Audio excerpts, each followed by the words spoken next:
আসসালামু আলাইকুম প্রিয় দর্শক, ইরান যুদ্ধের সম্ভবত একটা চূড়ান্ত পরিণতির দিকে অগ্রসর হচ্ছে।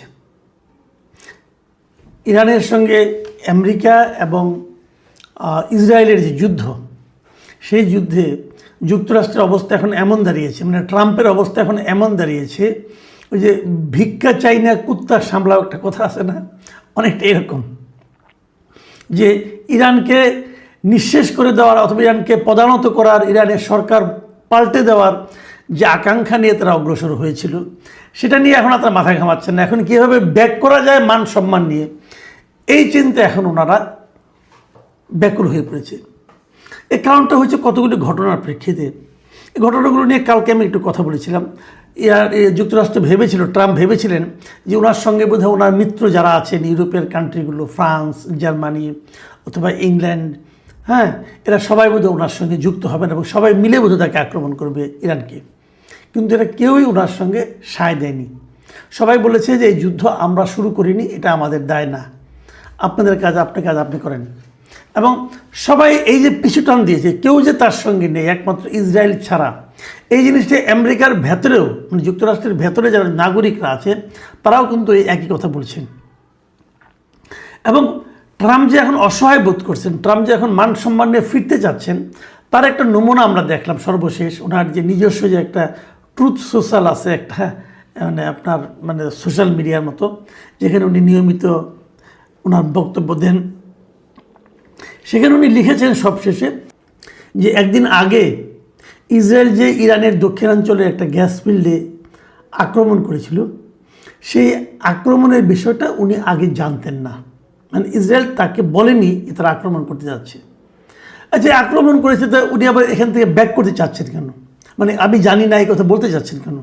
চাচ্ছেন এই কারণে যে এই আক্রমণের পাল্টা জবাব হিসাবে ইরান আবার কাতারের একটা গ্যাস ফিল্ডে বোমা মেরেছে এবং সেটাও জ্বলছে এখন। এবং এই কাতারে গ্যাস ফিল্ডে বোমা মারার পর, হামলা করার পর, এখন ট্রাম্প বলার চেষ্টা করছে যে তোমরা এখানে আর মেরো না। কারণ একটা জিনিস আপনি বলবেন যে কাতারে বোমা মারছে, তা ট্রাম্পের কেন লাগে এই কারণে, ওই যে ছোটোবেলায় পড়েন নাই যে রাক্ষসের জানটা থাকে, তার প্রাণ ভ্রমরা থাকে আরেকটা আপনার ভ্রমরের বুকের মধ্যে, মধ্যে হৃদয়ে, মানে ওনার হৃদয়টা আরেক জায়গায় থাকে, ওনার জানটা ওখানে থাকে। তো এরকম টোটাল মধ্যপ্রাচ্যে যুক্তরাষ্ট্রের প্রাণ ভ্রমরত্ব এগুলো, এই যে কাতার, কুয়েত, সৌদি আরব, তারপরে বাহরাইন, UAE, এইগুলো হলো গিয়া যুক্তরাষ্ট্রের প্রাণ ভ্রমরা। এই সব জায়গায় ওনার যুক্তরাষ্ট্রের ঘাঁটি আছে এবং ঘাঁটিগুলো তারা করেছে হলো গিয়া এই দেশগুলোকে হেল্প করার জন্য, এই দেশের যে রাজতন্ত্র আছে সেটাকে টিকিয়ে রাখার জন্য।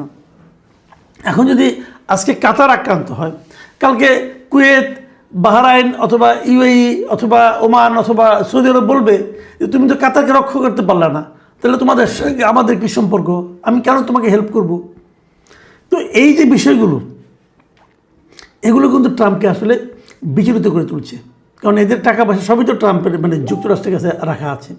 তো এই জায়গা থেকে বাঁচার জন্য এখন সে বলতেছে যে আমি ইসরায়েলকে বলে দিয়েছি আর তোমরা ইরানের কোনো গ্যাস ফিল্ডে আক্রমণ করবে না। তারপর আবার আত্মসম্মানের কথা চিন্তা করে আরেকটা ফুটনোট দিয়েছি। ফুটনোটটা হলো যে যদি ইরান কাতারের আরও কোনো গ্যাস ফিল্ডে আক্রমণ করে, তাহলে কিন্তু একটা বড় ধরনের অঘটন হবে এবং ইরানের সবগুলো গ্যাস ফিল্ডে আমি আক্রমণ করব। বুঝতে পারছেন, এটা হলো গিয়ে আপনার আত্মরক্ষা, সম্মান রক্ষার জন্য এগুলো বলা আর কি। তার মানে যাচ্ছে যে ওনারা মোটামুটি, ট্রাম্প মোটামুটি ধরে নিয়েছে যে উনি আসলে গেছেন, মানে ওনার সেই জয়ের যে আশা নিয়ে মাঠে নামছিলেন সেটা বোধহয় আসলে পূরণ হচ্ছে না। এখানে আরও একটা বিষয় ট্রাম্পকে কিছুটা বিচলিত করেছে, সেটা হলো গিয়ে এই যুদ্ধে তো ব্যাপক অর্থের খরচ হচ্ছে, ব্যাপক অর্থ ব্যয় হচ্ছে, তাই না? এই অর্থ ব্যয়টা কী পরিমাণ সেটা অবশ্য অ্যাকুরেট হিসাবটা এখনও পাওয়া যায়নি। তবে একটা জিনিস পাওয়া গেছে, সেটা হলো এরই মধ্যে পেন্টাগন হোয়াইট হাউসকে চিঠি লিখেছে যে যুদ্ধের এখন যে পর্যায়ে আছে, যদি এটা দ্বিতীয় পর্যায়টা আপনারা শুরু করতে চান, তাহলে আমাদেরকে আরও $200 বিলিয়ন দিতে হবে। মানে পেন্টাগন হোয়াইট হাউসের কাছে $200 বিলিয়ন চেয়েছে এই যুদ্ধের সেকেন্ড ফেজ চালু রাখার জন্য। তাহলে প্রথম ফেজে আরও বেশি খরচ হয়েছে, সেটা কত হতে পারে? এই যে বিপুল অর্থ যাচ্ছে, এটা কার অর্থ? এটা কিন্তু যুক্তরাষ্ট্রের একজন সিনেটরের অধীনে একটা বক্তব্য শুনলাম, একটা ভিডিও দেখলাম, উনি বলতেছেন যে এই যে বিপুল অর্থ যাচ্ছে, এটা কার টাকা? এটা যুক্তরাষ্ট্রের জনগণের টাকা। যুক্তরাষ্ট্রের জনগণের টাকা এভাবে দেদারসে খরচ করা হচ্ছে কার স্বার্থে? এই যুদ্ধে তো যুক্তরাষ্ট্রের কোনো স্বার্থ নেই। ইরানের ক্ষমতা পরিবর্তন হলে স্বার্থ লাভ হবে ইসরায়েলের, না যুক্তরাষ্ট্র। তো যুক্তরাষ্ট্র দেখেন ট্র্যাপড হয়ে গেছে, এবং যুক্তরাষ্ট্রের ভেতরে সাধারণ নাগরিকদের মধ্যে কিন্তু এটা নিয়ে প্রশ্ন এখন উঠছে, এবং তারা সিরিয়াসলি বলছে যে কেন আমাদের ট্যাক্সের টাকা আমরা ইসরায়েলের জন্য খরচ করব? কোনো জবাব নাই, ট্রাম্প কোনো জবাব। এবং উনি নানা রকম গাল গল্প করে, নানা রকম ইতিবাচক কথাবার্তা বলে, এই জিতে গেলাম, আজকেই জিতবো, কালকেই জিতবো, যে যুদ্ধ চালানোর মতো ইরানের আর কোনো সক্ষমতা নেই, এগুলি বলতেছেন। এগুলি যদি সক্ষমতা যদি না থাকতো, তাহলে কাতারে আক্রমণ করলো কীভাবে? যদি সক্ষমতা না থাকতো, তাহলে ট্রাম্প কেন নিজে ট্রুথ সোশ্যালে যে তাদেরকে রিকোয়েস্ট করছে তোমরা আর মেরো না, আর মারলে কিন্তু আমরাও মারবো? তো এই যে বিষয়গুলো না, এগুলো কিন্তু আসলে খুব এখন একদম মানে স্পষ্ট হয়ে যাচ্ছে যে এই যুদ্ধে যে লক্ষ্য নিয়ে যুক্তরাষ্ট্র মাঠে নেমেছিল সেটা বোধহয় অর্জিত হচ্ছে না। এর মধ্যে আরেকটা কথা বলি, আমি একটা টেলিভিশনে একটা দেখলাম, একটা প্রোগ্রাম দেখলাম বিদেশের, সেখানে বলা হচ্ছে যে একটা ট্রাম্পকে তারা তুলনা করছে এই যুগের হিটলারের সঙ্গে। মানে আগেকার দ্বিতীয় বিশ্বযুদ্ধে হিটলার ছিল তার সঙ্গে তুলনা করা হচ্ছে ট্রাম্পকে। বলা হচ্ছে ট্রাম্প হচ্ছে এই যুগের হিটলার। যুক্তরাজ্যের শেফিল্ড ইউনিভার্সিটির একজন অধ্যাপক, তার নাম হলো অধ্যাপক হেঙ্ক ডি বার্গ। তিনি আজ থেকে 2 বছর আগে, মানে ট্রাম্প তখনও সেকেন্ড টাইম প্রেসিডেন্ট হননি, এবং প্রেসিডেন্ট না হওয়ার আগেই ওনার মাত্র তখন প্রচারণা শুরু হয়েছে, ক্যাম্পেইন মাত্র শুরু হয়েছে। ওই সময়ে এই প্রফেসর বার্গ ভবিষ্যৎবাণী করেছিলেন যে ট্রাম্প যদি আসে তাহলে সেটা পৃথিবীর জন্য আরেকজন হিটলারের আগমন ঘটবে। এবং উনি একটা বই লিখেছিলেন, সেই বইয়ের নাম হলো Trump and Hitler, A comparative study of lying. মানে সহজ বাংলা করলে হলো ট্রাম্প এবং হিটলার মিথ্যা বলার একটা তুলনামূলক আলোচনা, মানে মিথ্যার একটা তুলনামূলক আলোচনা। মানে উভয়ই প্রচুর মিথ্যা বলেন এবং তার একটা তুলনামূলক আলোচনা উনি করেছেন। এবং এই বইটা যখন উনি লেখেন তখন কিন্তু আমি আগে বললাম তখনও কিন্তু ট্রাম্প ক্ষমতায় আসেনি, তার ক্যাম্পেইন মাত্র শুরু হয়েছে। এবং তখনই এই প্রফেসর বার্গ পুরো দুনিয়াকে সতর্ক করে দিয়েছিলেন যে ট্রাম্প এবং হিটলারের মধ্যে ব্যাপক মিল রয়েছে। এবং এই মিলের মধ্যে উনি প্রথমত দুটো মিলের কথা বলেছেন, যে এই দুটো দিকে আপনারা তাকান, দেখেন, তাহলে বুঝবেন। দুটো মিল কি? 1 নম্বর মিল হলো এরা উভয়েই গণতান্ত্রিক প্রক্রিয়ায় ক্ষমতায় এসেছে। ট্রাম্পও এসেছে, হিটলার এসেছে। তখন ট্রাম্প আসেন, ট্রাম্প তো আসবে আর কি।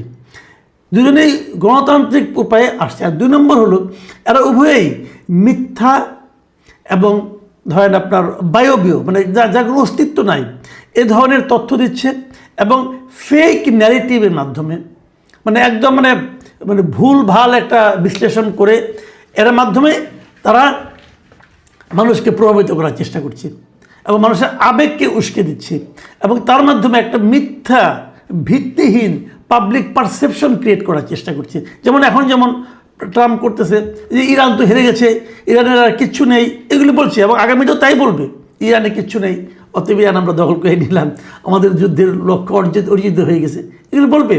যে এই যে মানে পাবলিক পারসেপশন, একটা মিথ্যা পাবলিক পারসেপশন তৈরি করার ব্যাপারটা, এইটাকে হিটলারও করেছে এবং ট্রাম্পও করতেছে। এইভাবে ওই যে হিটলারের সময় আপনারা শুনেছেন যে একটা মিথ্যা যদি 50 বার বলা যায় তাহলে নাকি সে সত্যের মতো শোনা যায়।